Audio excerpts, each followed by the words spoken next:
Hello, hello mga kabagis. December 19 today, Tuesday. Maga ako gumising para mag-walking at mag-exercise. At nakasama ko nga rin si Papsi. Ayun, no, nauna dito lang kami sa may SB Park. Good morning! So yung aga namin nag-walking ni Makmak, si Papsi, nagdodamay ko siya sa subdivision. Dito lang kami ni Makmak kasi dog friendly dito, walang kalabang aso si Makmak. Kaya malaya siya kahit bitawan ko siya ng tali. Ayun, no.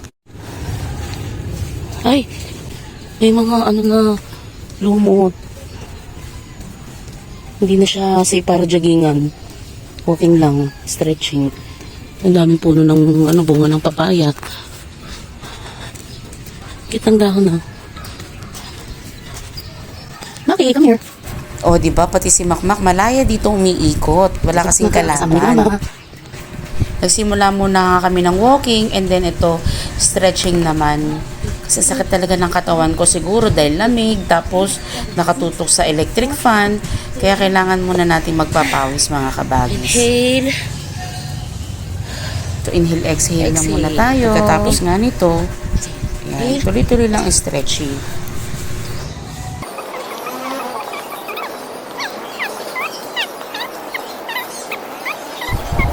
Si Makmak ko. Stretching. Siyempre, fast forward natin para hindi matagal. Ayan. After namin mag-stretching, ayan, jogging kami kunwari nito ni Makmak. Ayan, naka-fast forward lang po ito mga kabagis, hindi po ito mabilis. Nakakatuwa talaga dito si Makmak, paikot-ikot, akala mo guard dog talaga eh. Ayan, kaya pala siya maligalig nito. Kasi nakita niya si papa niya, ayun no. So, tinawag niya si papa niya. Dito daw siya kay mama niya. O yan, nag-exercise tuloy kaming dalawa dito. Eh, pero napagod siya yan, umalis, nag-walk out na. O, ha? Tuloy-tuloy lang ang laban hanggang sa pagpawisan. Tara na. Hindi yan sasama pagka wala ako. Gusto nang umikot ni Papsi. Gusto niya isama si Makmak. Ayan. Ayaw sa mama. Grabe ang pawis ko.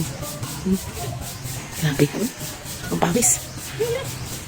May batang nagising. Ayan si Glock. Sinama niya si Kaykay para makapag-walking din. Kanilang aso dyan.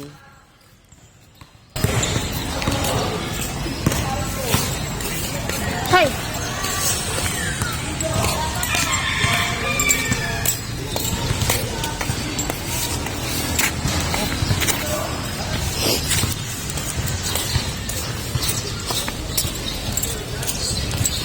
Hi, Paps! Pauwi na pala kami nito sa bahay. Pag nag-senior ka, dyan ka na. After mag-jogging, mag-walis naman tayo. At eto na nga, pag-uwi namin sa bahay, kinuha ko kagad itong walis at dustpan. At sinimulan na namin mag-walis ni Papsi dito.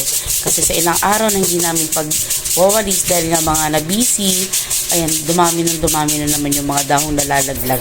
Dahil nga malakas ang hangin, dahil sabi nga doon merong bagyo. Kaya ayan, nagwalis kami dito sa likod.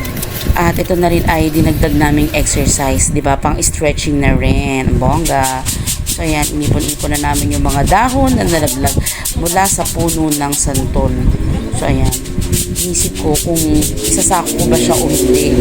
Kasi ang sarap-sarap niyang walisin at sunugin, di ba? Pero ang purpose ko naman dito ay para mapausukan itong puno ng santol. Ayan, no, ganyang kalaki yan. At dumarami rin yung mga langgam na malalaki o antik. Ayan. Inipon lang muna namin and then hindi ko na pinakita dito. Naisinako namin siya. Pagkatapos pumasok na lang sa loob. Kaya naisip ko nga muna mag-video kaya pa naglilinis. Tapos kaya ako nito. Ayan, isa muna. Sa ginawang panahon, kung bakit di mo lang natagpuan isang katulad mo. Sana noon pa kita nakilala. Sana mo alam na puso ay malaya pa mamahal. Bukas na lang ikaw mamahalin. Sabay sa paglayang ng aking na puso. Bukas na lang kita mamahalin. Oh, Sandy morning. Ay, nako talaga, Day. Tinanghali na talaga ako maglinis dito. Kaya yan, paspasan na naman ako maglinis.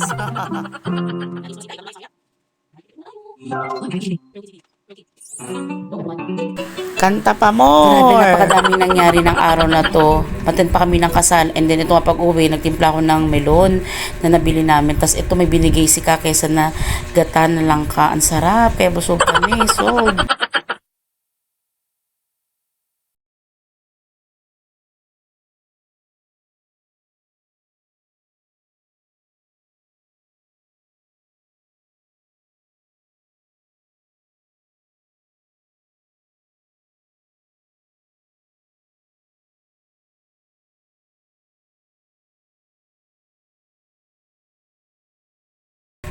abangan ng part 2 sa kasal. Bye mga kabagis!